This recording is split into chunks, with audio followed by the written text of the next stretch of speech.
we get to see the different flavor of Draven, the mid-range Draven. So this Draven often has multiple spinning axes, potentially has Fair's Forerunners in the main, and is more so much like the Kai'Sa deck, where you kind of want to curve out and just play as efficient Riftbound as possible. But that lines up perfectly on what Kai'Sa wants to be doing. Kai'Sa wants them to be playing this mid-range game so that she can kind of just play infinite removal spells and slowly weave in these 2 drops while still scoring points. The longer the game goes on, I want to say it's Kai'Sa, but Draven always has the potential to kind of steamroll the opponent by just getting one good combat phase and just being able to draw multiple cards out of it.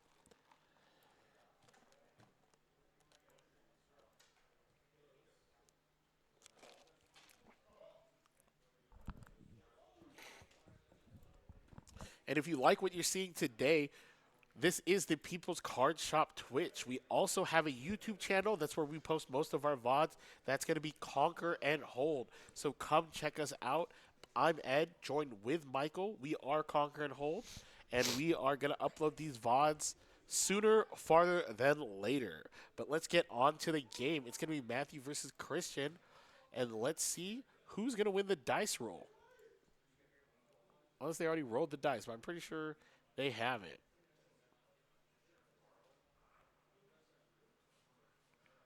Oh, there you go. Christian gets to start off at 4, apparently. And it's going to be 7 for Christian.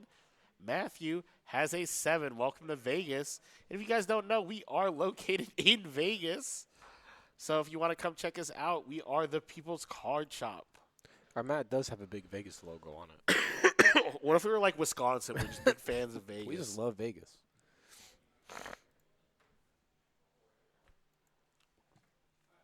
So you can kind of tell that it is a mid-range Draven deck because it is the Reaver's Row.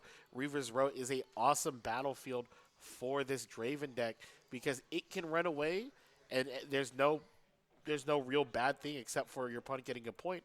But if your opponent runs away, then Draven gets to draw a card. So it's a very strong battlefield in this mid-range strategy. Also, the mid-range Draven deck gets to use 3 Kai'Sas, much more than the 1 Kai'Sa often that the Kai'Sas deck play, and they get to use this Reaver's Row combo to be able to use multiple Kai'Sa Conquers. I really love the War Camp in the last game for the Draven. It just makes the numbers for Kai'Sa kind of annoying. Yeah, no, honestly, it really did. Having a Rasa be not singularity-able is so powerful.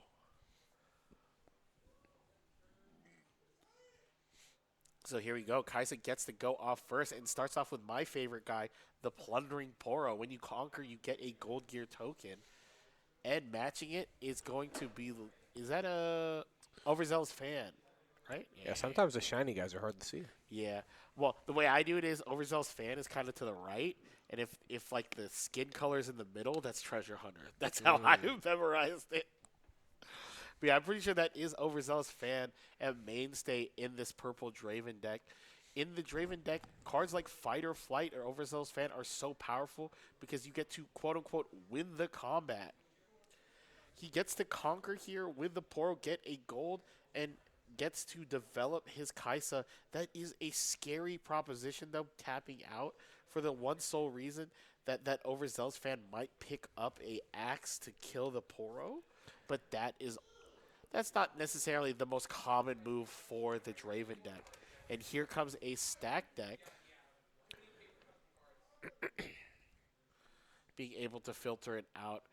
Christian wants to be able to develop a board here. Oh, but playing double stack deck. If Christian's able to at least see a Nexus hopeful here, then I don't think this turn is that bad here. But if he just ends up developing his board with something small, it's really spooky because it is able to be checked by whatever Kai'Sa is. Nox is hopeful, or if he's able to call shot and then battering ram, it would be nice. 2 mana, it's probably a hopeful and a hopeful. I like using our stack decks early in order to get our next turns ready to go. But stack decks are often used to help discount the battering ram, so you can double battering ram in a singular turn. But it just looked like we just didn't have the cards in order to make that happen in the next turn, so we're just going to stack deck to, get ready for that. Hopefully get an Ezreal, get a called shot, get at least one battering ram, maybe a Noxus hopeful. And this overzealous fan, even though it is like a -1, you did lose the card for the Kai'Sa. It pushing back the Kai'Sa is such a strong thing here because you just don't want this Kai'Sa deck to get that many points, a huge point lead on you. But more importantly, the Kai'Sa Conquer might be a little too much. This Draven deck wants to be ahead on all times and kind of have like this low resource game. But if the board gets cluttered up like the way it is for Matt, it is really a strong board for Matt here. Yeah, what a strong start from Matthew, having so many minions available to move in and out of battlefields. And then on our next turn, after Christian does his miracle turn, if he does have one, we can respond with some damage spells of our own and still have a lot of units in the back to move around. Yeah, really, I'm a big fan of this Kai'Sa deck when it goes wide and just summons these bunch of small units, and then your opponent's kind of forced into trading with you. Then you can just keep on winning as long as you have this point total ahead. Oh, he's going to flick his card out of his hand. Is he choosing to put the Kai'Sa in the Reaver's row?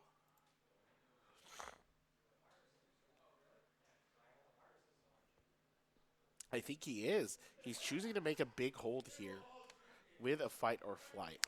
He might be just playing around Rocket Barrage as well.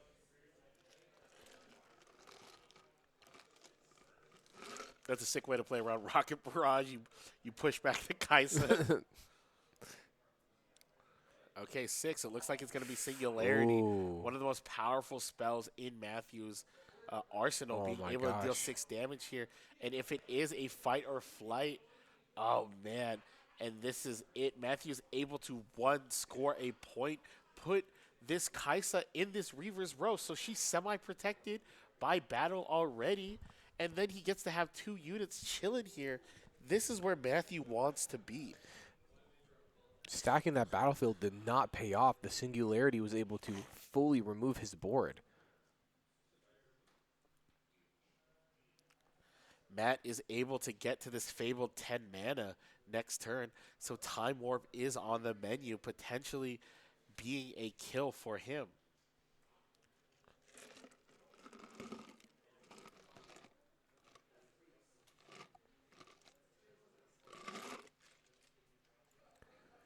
We can really see where this mid-range Draven deck versus Kai'Sa, if you're getting slowly pinged down like this and you don't have access to the miracle that the other deck does, you're not running maybe the battering ram, you're not running Rasa or Ezreal. You're probably still running Ezreal though. Not running all those other units, and we're just having to tempo out our cards just to be killed.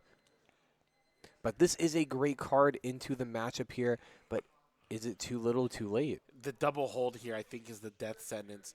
So the Miracle Draven deck can kind of like cope with itself that, hey, if I'm down points, I can set up an insurmountable board here.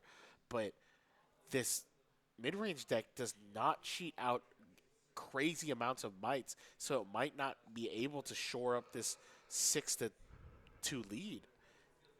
Matthew not having the Time Warp here, if he had the Time Warp, he probably would just slam it down. Yeah, Time Warp would go crazy. It would just be game. Yeah, it would just be game.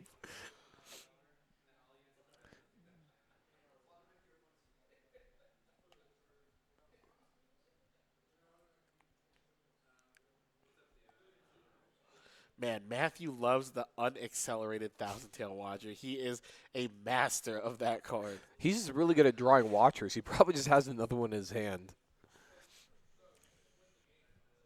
I feel like he played 3 Watchers in Game 2 and Game 3. Yeah. Watcher is one of those Of the cards last game. where, in Kai'Sa at least, I don't like mulliganing it away simply because the Kai'Sa deck doesn't have that crazy powerful cards that are obscene game winners on their own. And Time Warp and Thousand Tail Watcher is that card. And the Fair's Forerunner running into the battlefield, scoring him a point, drawing him a card. Let's see if Christian is able to do it. You know, Christian, I think, is trying to hold his cards in view of the camera, but he's doing a terrible job on showing us it. Because he's holding that. I think that's what he's doing the entire time. He's been holding up it so he can see what it is. But see right there, he's trying to show us what it is, and You then think he's gonna so? play it. Yeah, I think so. I We swear gotta to God. ask him after. God, I hope it's not that. Sorry that I think this this way of you, Christian. All right, and he's thinking about his. These just weird hand positions. Do you hold your hand up that high when you play? I think I hold it like right here to chest, right? To eye level is crazy. I'm gonna start playing like that. All right, now Matthew is game point. He has a book in his hand. Is he able to see the puzzle right now and see the line and score this Yeah, it's game-winning time warp. point? It's just a dub. It is just a dub.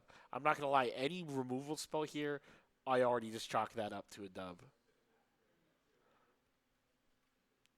But Matthew basically wants to make sure. You have to think about it. It's not that simple. He has a 4-mana hard bargain though, for sure. Yeah, exactly. That's what I was gonna say. You can't just when the writing's on the wall, you got to make sure you still can go for game here. And there you go. There is the double. He does have the 4-mana hard bargain because we have 2 up. But if it's a 4-mana hard bar, you just run everything in now. You're not even Yeah. afraid of axes or anything like that. And there it is. The axe makes up for one of the things. Oh, and it's a double axe here to protect both monsters. But I think that's still game on board with double Watcher. That's the beauty of Watcher.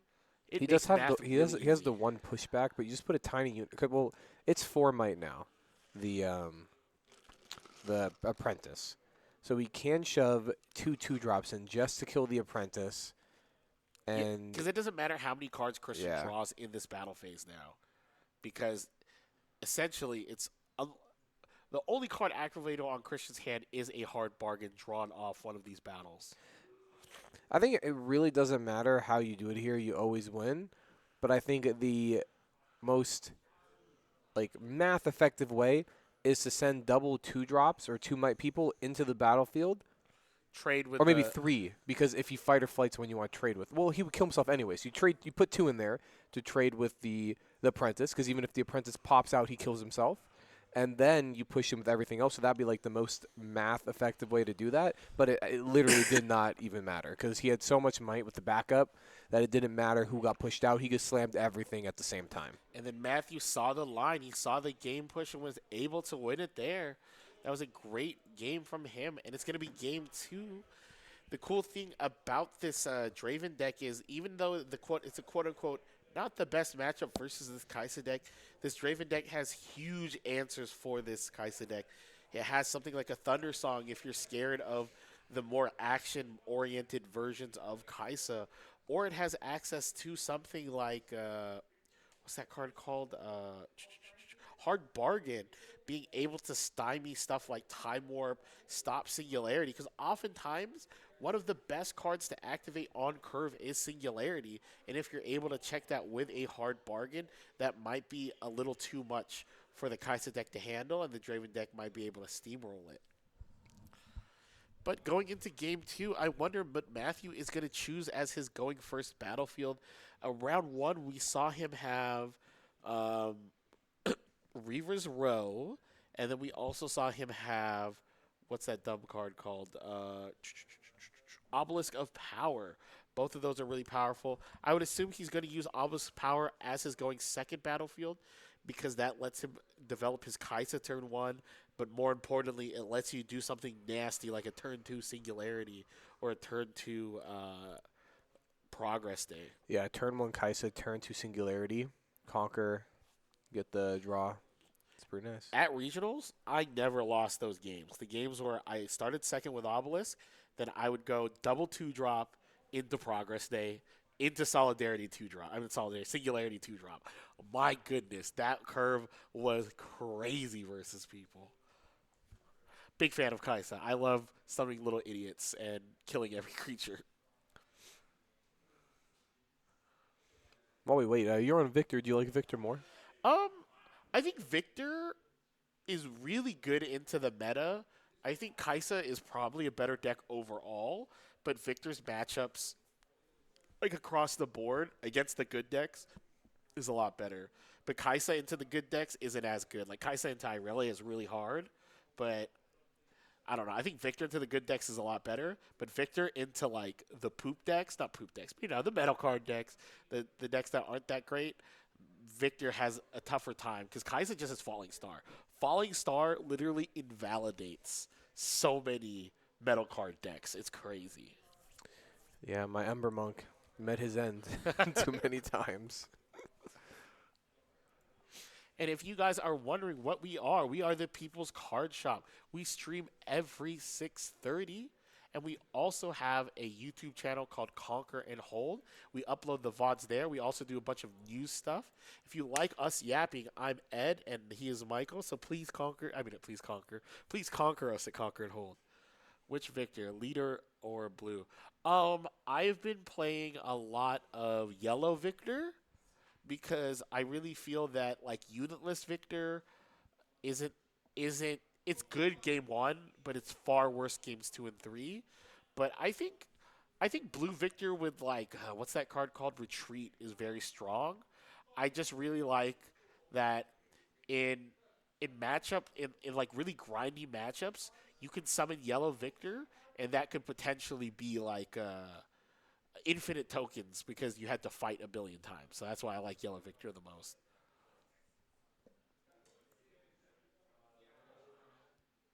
All right, both players are shuffling up.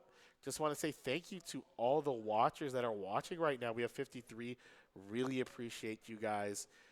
Ooh, and I love it. Matthew loves Again. the double obelisk game. Wow, another one. Double obelisk is really scary for. I would say it's scary for the Draven deck. The Draven deck wants to play on like this low resource game where he wins because he kind of wins in the combat. His monster's a little bit bigger, and he gets to draw more cards over the course of the game. But if the game is super hyper accelerated, Kaisa is able to use her kind of more broken removal spells a lot faster than this Draven deck can handle. Every time I see mid-range Draven, I'm just like really not in love with it. Because then I'm always like, oh, hopefully they have their miracle turn, but it never comes. The thing about the mid-range Draven deck, though, it's one of those decks where if you don't respect it or if it just draws really good, it really steamrolls people because it's just all the good stuff in red and purple. And here we go. It is going to be a Kaisa non-accelerated. We can accelerate ours. Yeah, BB tap that, though. That'd be bad. I'm not a huge fan of just accelerating Kaisa willy-nilly. I like summoning Kaisas into boards Ooh, where I I know she'll live. This Noxus Hopeful is nice, and then we can accelerate Kaisa next turn, maybe. Oh, Falling Star. That's good, too. Nice. Yeah, That 5 mana. and that's the thing about this matchup is this Kaisa deck is willing to just throw all its removal spells to make sure Christian does not have a monster. If Christian sticks a monster, Matthew is not doing his job. He needs to make sure that every battlefield is uncontested and we don't play any funny games with spinning axe or anything like that.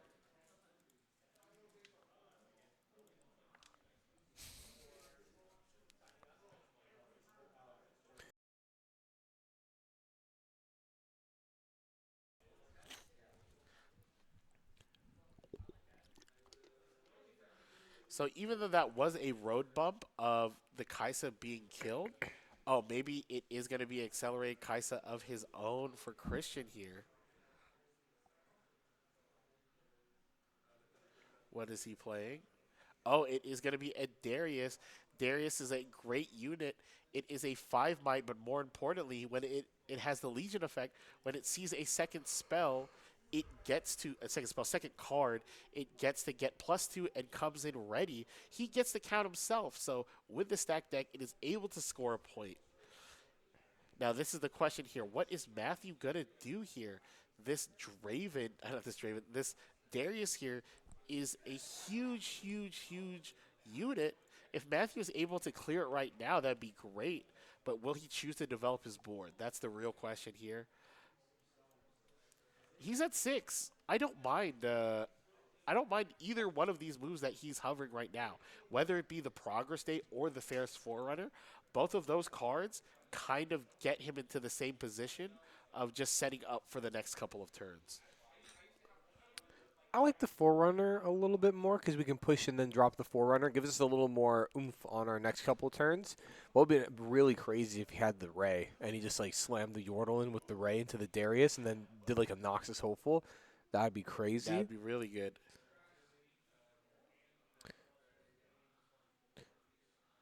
But honestly, I like this play a lot here from Oh, we're not Matthew. pushing up the Yordle though? We can see the singularity. Well, the issue is with the Yordle is the Draven, not the Draven. The Oh, the Darius Darius is a can move and potential attack. kill here, Yeah. and one of the ways that Kaisa can lose is just by playing into that game of letting him kill his monsters. But I was gonna say I like this move of just double developing the board because Kaisa is at its most powerful at the 8 to 10 mana mark. If you continually deramp yourself, you're limiting the amount of powerful turns you can have here. So even though it is, you are giving up a point with this Darius here, he's basically setting it up next turn where he can go Singularity plus a 2-drop, and that is a hugely powerful move. Yeah. Or back-to-back turns where he can go Singularity and not necessarily deramp himself. Then we can take out Darius and whatever he summons next here.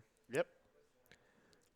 Like right now, if Christian runs this Darius up, develops this Draven, he could potentially be in a world of hurt now because even something like a spinning axe to protect the Draven does get answered by something like a Stupefy. Yeah, because then you could Singularity and then before the combat and then run up. But here is one of, in my opinion, the best card against Kaisa is something like a Ferris Forerunner. It is a card that is just so big and requires multiple removal spells or the good removal spells. I really honestly like shooting it down still anyway. Yeah, you have to. I think shooting both down now is the time to do it because if you wait too long, it gets too out of hand. It'll get too much value. Yeah, we just shoot them both down. That's a good play.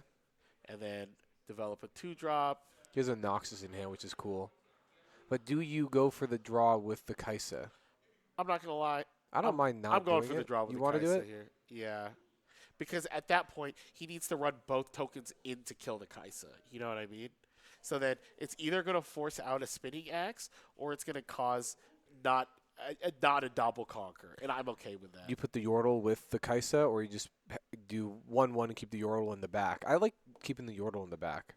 Oh, wow. And Matthew choosing to starve Christian from these points.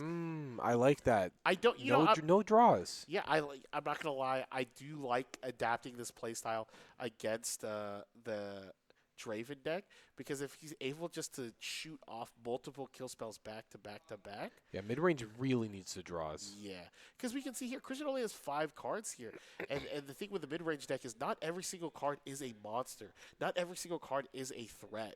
So if he just has too many removal spells, Matthew is able to go ahead and just and he chooses to pass here. Full mana.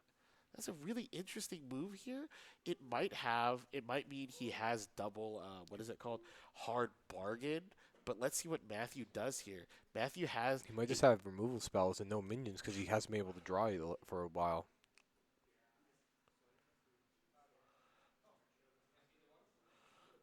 Ooh, a Hextech Ray. I like this. I like this. Hextech Ray is good protection. I feel kind of safe with the Hextech Ray in hand if we want to move the Kaisa up to get another draw.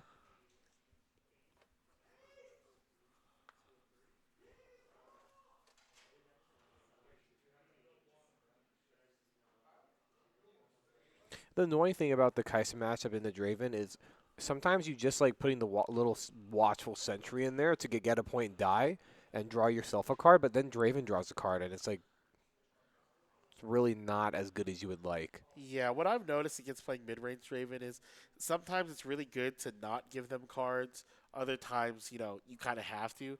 But you have to play this like fine line of, all right, when should you press the gas? When shouldn't you press the gas? I think Falling Star you win the game because you could even stop the hard bargain. Unless he has hard bargain for 4, hard bargain for 2. Ooh, I really like this. We're putting in our Ferris Forerunner and the Sentry into the Kaisa positioning. That way it is very hard for the Draven player to actually get a point off of that.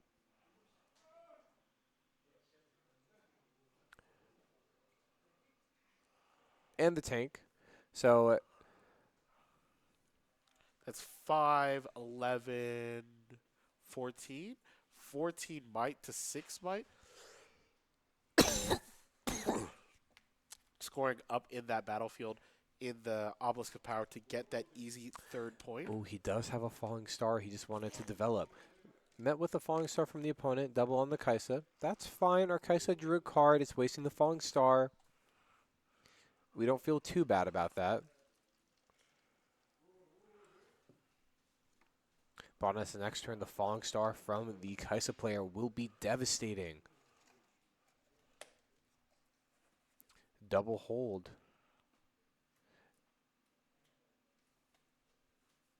Man, we're getting no draws here. We probably have fight or flights, rebukes in our hands, stuff like that. We definitely have a rebuke now because we're going to rebuke that spinning axe just to take out some minions here. What else we got? Another spinning axe. Okay, double spinning axes.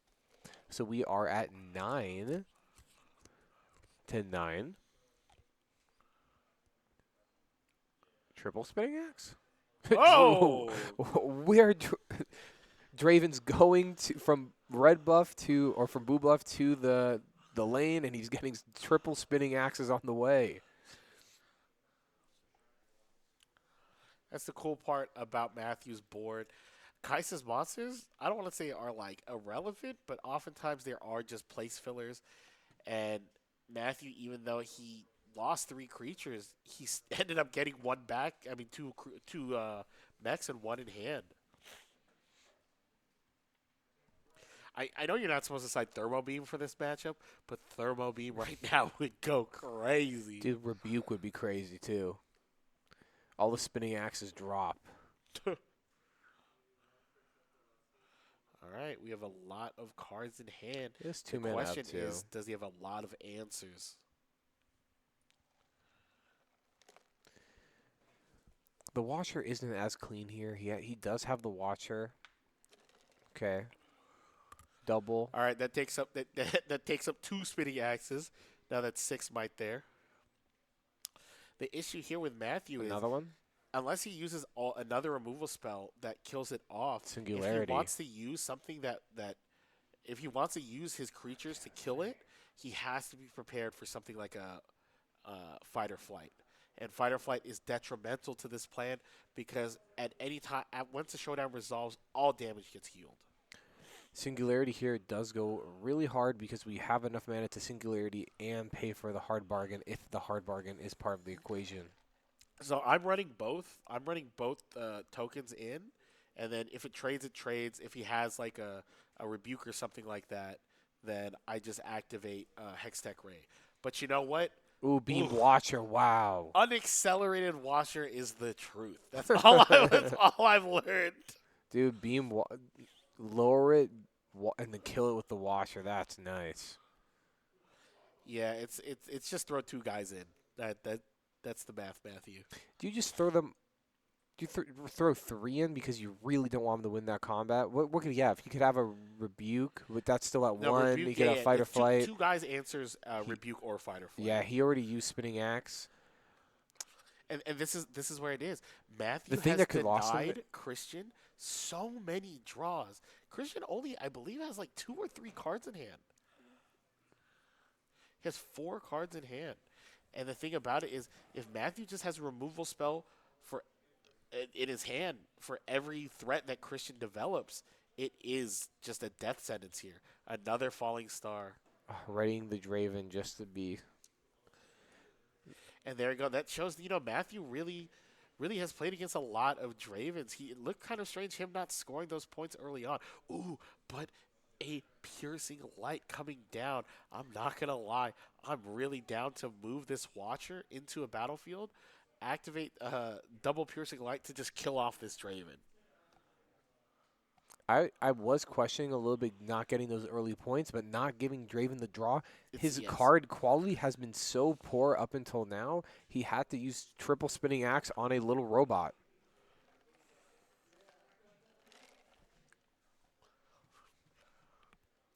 What is Matthew going to do? All right, he's casting 6. I love it. I love it. That's one of my favorite cards. Progress Day, being able to draw cards. Even though it looks like you want to put the pedal to the metal, Kaisa operates on a different axis sometimes. It wants to draw as many cards, have as many answers as possible. So even though he's not developing onto the board, he's just trying to set up as many removal spells as possible here. But more importantly, he moved his units back. He's refusing to let Kristen draw a single I card. like it because it also plays around Darius. So even if you did piercing like the Draven, I still like pulling out because Darius in a card could also just draw him an additional card, get him a point. And that's the thing, just knowing your matchup. Once you realize that it is a mid-range Draven deck, you have to play very differently. Against the Miracle Draven decks, you want to slam, you want to fight. But against these mid-range Draven decks, you want to play like a little scaredy I cat. just think a mega problem here is Darius Nox is hopeful in the back. Being able to go to 6 points is really scary. It is. It is a horrifying, horrifying thing to Because think he about. can pull this game out of nothing. But Matthew probably had that thought about Oh, he because passed. he just passes. Man, Christian he is really has really just nothing. in the ringer right now. And we can see that singularity in Matthew's hand. That might be the nail in the coffin for Christian because he can't handle all these 2-for-1s. Not gonna lie, just move one up, just call it a day. Oh, he's going to 7. I don't mind that either. If Matthew thinks he can defend the board, then that move is perfectly acceptable. But let's see how he chooses to fight this off. I think you shoot the Draven down with the piercing light.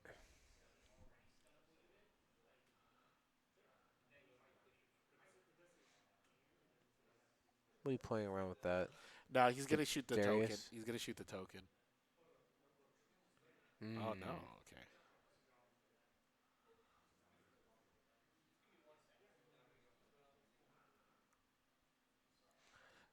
Progress day. Progress day. Progress day. He's like, Yeah. finally, I could hard bargain. Get him, hit him with it. Man, progress day resolving is so backbreaking sometimes. And there you go. How does Matthew want to end the game? Doesn't matter. He has literally infinite cards to settle it up. How many cards is that? Now, if I was Christian, what I want right now is a Darius. Okay, well that does something. I was gonna say I want like a Darius plus a falling star, maybe. You know what's annoying? I think I saw him have the ray in his hand. There is a Hextech Ray. Matthew only has one card left, Oh, and it is gonna oof. be the Ray. Hard bargain? Hard bargain 2. But with the hard bargain, it is not going to be enough because he needs to be able to kill this other token because it is at 7 points. It is going to be a game He shot draws here. 2. He has to rebuke and then hide a fight or flight. Dang. That is what he has to do. That's the only way. Rebuke the token, fight or flight, but then the Noxus trade, so if the Kaisa dies at all, you lose.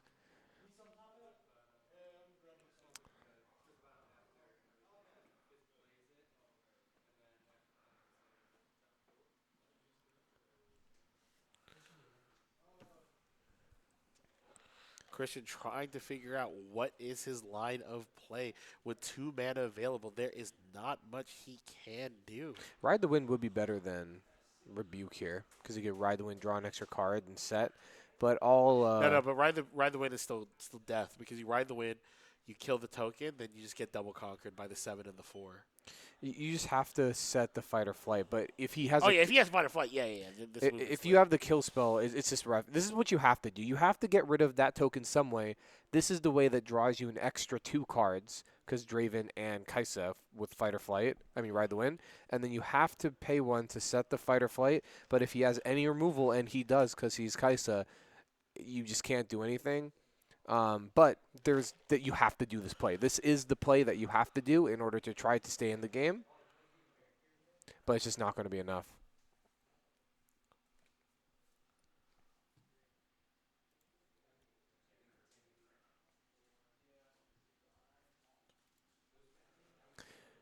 Man, our Kaisa player here has had a crazy showing. Also, what a cool way to kill him. He did a double frigid touch stupefy. Put him at 0. Yeah, and that was a great game from Matthew, really showing the power of the Kaisa strategy on both ends, against the Miracle deck and against the mid-range deck. This is great plays from both players. And if you want to know what we are, this is the People's Card Shop. We stream every 6:30 here at this Twitch.